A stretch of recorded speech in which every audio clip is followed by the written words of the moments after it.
Well, the thing about it is funny, man. All these catchphrases people always say, failure is a part of life and failure is how you grow. I've said all that stuff before, but it really is a bunch of shit. It really is, man. I'm gonna be honest with you, man. I'm so tired of hearing all these fucking cliche, fucking, like goal setting fucking posters and all that shit. Half the people who write that shit aren't even doing the shit you're talking about. Half the people talk about failure, they're fucking millionaires sitting back at some nice house, whatever the fuck they're talking about. So it makes me fucking nuts.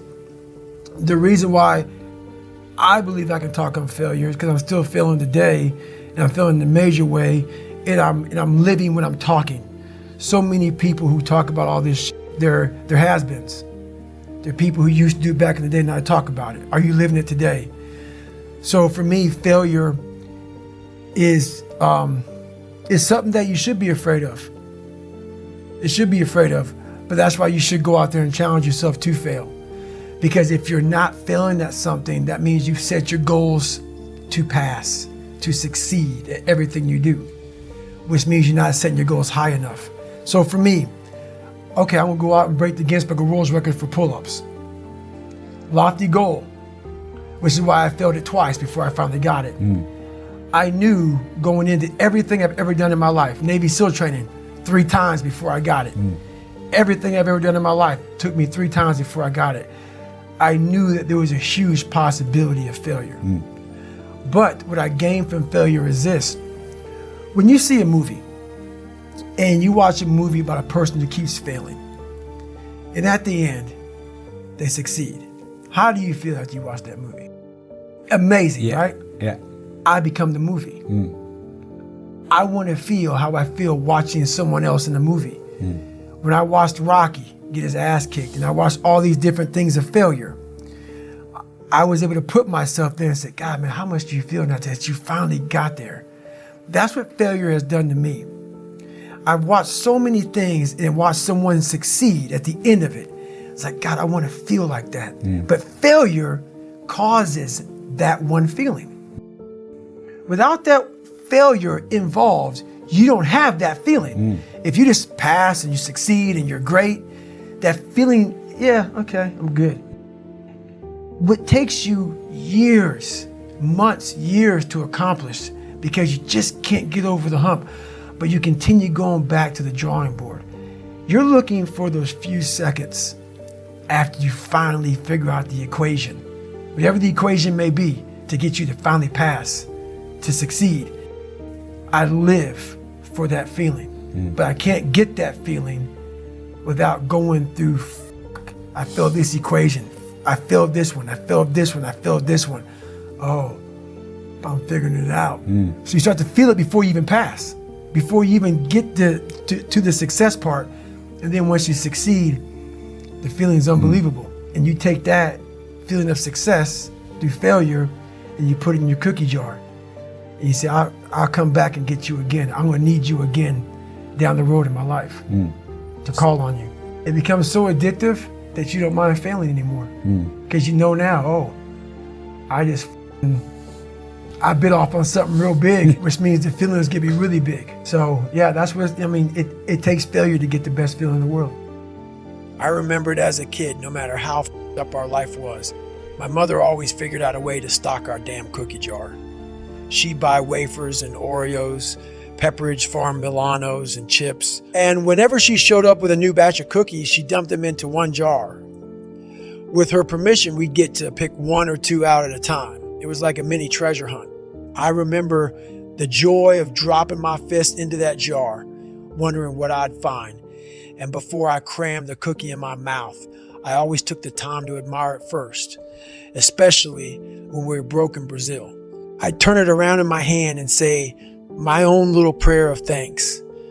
The feeling of being that kid, locked in a moment of gratitude for a simple gift like a cookie, came back to me. I felt it viscerally, and I used that concept to stuff a new kind of cookie jar. Inside it were all my past victories. Like the time when I had to study 3 times as hard as anybody else during my senior year in high school just to graduate, that was a cookie. Or when I passed the ASVAB test as a senior and then again to get into books. 2 more cookies. I remember dropping over 100 pounds in under 3 months, conquering my fear of water, graduating buzz at the top of my class, and being named enlisted honor man in Army Ranger School. All those were cookies loaded with chocolate chunks. These weren't mere flashbacks. I wasn't just floating through my memory files.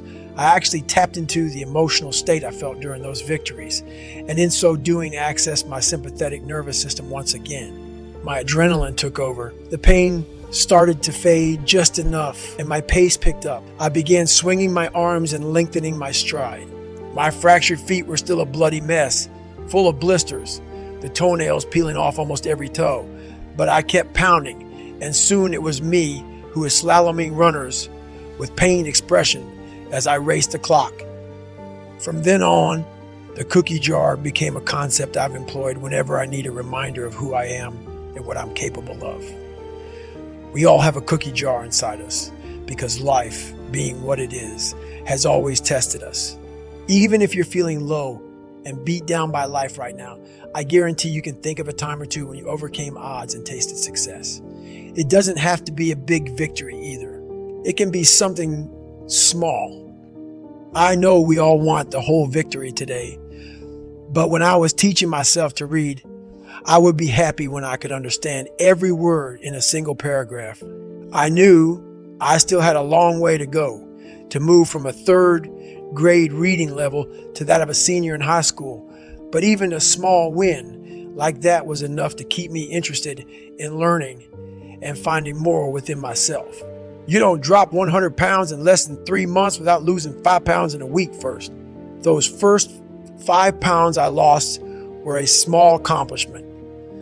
And it doesn't sound like a lot, but at the time it was proof that I could lose weight and that my goal, however improbable, was not impossible.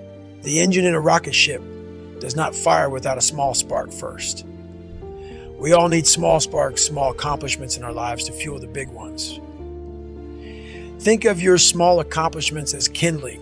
When you want a bonfire, you don't start by lighting a big log. You collect some witch's hair, a small pile of hay, or some dry dead grass. You light that, and then add small sticks and bigger sticks before you feed your tree stump into the blaze. Because it's the small sparks which start small fires that eventually build enough heat to burn the whole forest down. If you don't have any big accomplishments to draw on yet, so be it. Your small victories are your cookies to savor, and make sure you do savor them. Yeah, I was hard on myself when I looked in the accountability mirror, but I also praised myself whenever I could claim a small victory, because we all need that, and very few of us take the time to celebrate our successes. Sure, in the moment, we might enjoy them, but do we ever look back on them and feel that win again and again? Maybe that sounds narcissistic to you, but I'm not talking about droning on and bullshitting about the glory days here. I'm not suggesting you crawl up your own ass and bore your friends with all your stories about what a badass you used to be. Nobody wants to hear that shit. I'm talking about utilizing past successes to fuel you to new and bigger ones. Because in the heat of battle, when shit gets real, we need to draw inspiration to push through our own exhaustion, depression, pain, and misery. We need to spark a bunch of small fires to become the motherfucking inferno. But digging into the cookie jar when things are going south takes focus and determination, because at first the brain doesn't want to go there. It wants to remind you that you're suffering and that your goal is impossible.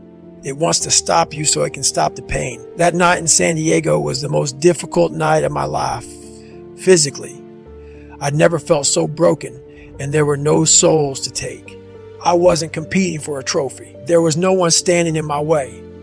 All I had to draw on to keep myself going was me. Anybody, not just Navy SEALs, but anybody that can accomplish anything that is hard. The only separator is that they really want to be there. There's some people that get inspired, and that inspiration moves them to try to do something. But the inspiration is very high right now in this nice environment. We're in a nice environment. The ocean's out there. I'm talking to you. If I want to go to the refrigerator and get something to drink, eat, I can. I watch a movie about some badasses, you're inspired. But the second you're not in this environment and you're actually doing what inspired you, that suck factor is now real. You can't just get off your couch and get a shake or get a box of donuts or turn the TV. You're now there. And only those people who have been there a million times in their minds and have lived in that water and have suffered a million times and realize my legs may break, my knee may break, my bones will hurt, I will be the coldest I've been in my life, I will be miserable, and accept that. Because what happens is when you get in a horrible situation in life, your mind, I call it my 1 second decision. When you get in a horrible situation in life, your mind immediately says, get the out of here. Everybody's does, even if you want to be there. But it starts to have all these different questions in your mind in that 1 second. And it says, okay, why are you here? Why are you doing this? Why this? Why that? And then you start to say to yourself, if you don't want to be there that bad, I have a beautiful wife at home, man. Why the am I doing this, man? Like, this is stupid. This is gonna get these guys injured. Like they're gonna pay for this for the rest of their lives. I'm not gonna break my body up to do this. Your mind starts to say, yeah, this is stupid. But if you are already knowing that this is gonna happen to you, you have all the answers to these questions that your mind starts to give you when you're in suffer mode. Nothing in my life has ever happened for me on the first try. It took me 3 cracks to get through Navy SEAL training. I had to take the ABAT 5 times and fail twice before breaking the Guinness World Record for most pull-ups in 24 hours. But by then, failure had long since been neutralized. When I set an unreasonable goal and fall short, I don't even look at it as failure anymore. It is simply my first, second, third, or 10th attempt. That is what belief does for you. It takes failure out of the equation completely because you go in knowing the process will be long and arduous. And that is what we do. I wish I could more fully express what it's like to defy the medical mind to parachute into wildfires at 47 years old. I find the sensation almost impossible to describe.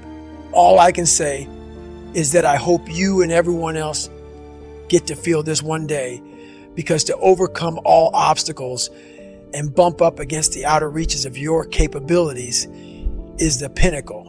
In those rare fleeting moments when you are washed in the sense of infinite possibility and overwhelmed with glory. Everything they ever did to you or put in front of you, all the knockdowns, breakdowns, and yous, and every bit of the pain, doubt, and humiliation, is fucking worth it. But the only way to get there is to continually seek greatness and always be willing to try one more time. I never needed to be the hardest motherfucker in the world. That became a goal because I knew it would bring out my best self, which is what this fucked up world needs from all of us, to evolve into the very best versions of ourselves. That's a moving target, and it isn't a one-time task. It is a lifelong quest for more knowledge, more courage, more humility, and more belief. Because when you summon the strength and discipline to live like that, the only thing limiting your horizons is you. And that's why I talk about the warrior mentality. And that's why so many people are lost when I start talking. You have the right. You're lucky that you don't have to think like warriors think. You're very privileged. I chose this world to be a warrior, and I would choose it again if I came back to this world. But the mentality of a warrior is very different than the normal mentality. You must be that person on that door, get ready to open it, thinking to yourself, if I die, so be it. The only way you can go in that door is knowing there's a great chance you're gonna die. It's like being a SEAL, you train with live ammo. You jump out of an airplane, everything you do, you could die. So to be a warrior, why people don't understand me, I'm glad you don't understand me. Merry Christmas, good on you. Because being a warrior takes a whole different mindset. A whole different mindset to know that there's a great chance I may not be in the military. Like I was in for 21 years. I'm lucky. I'm very lucky that I'm alive, able to talk to you, able to still run. But when you sign up on that dotted line to be like a SEAL, your mentality changes. I may not live. You gotta accept that. And that's the mentality you have.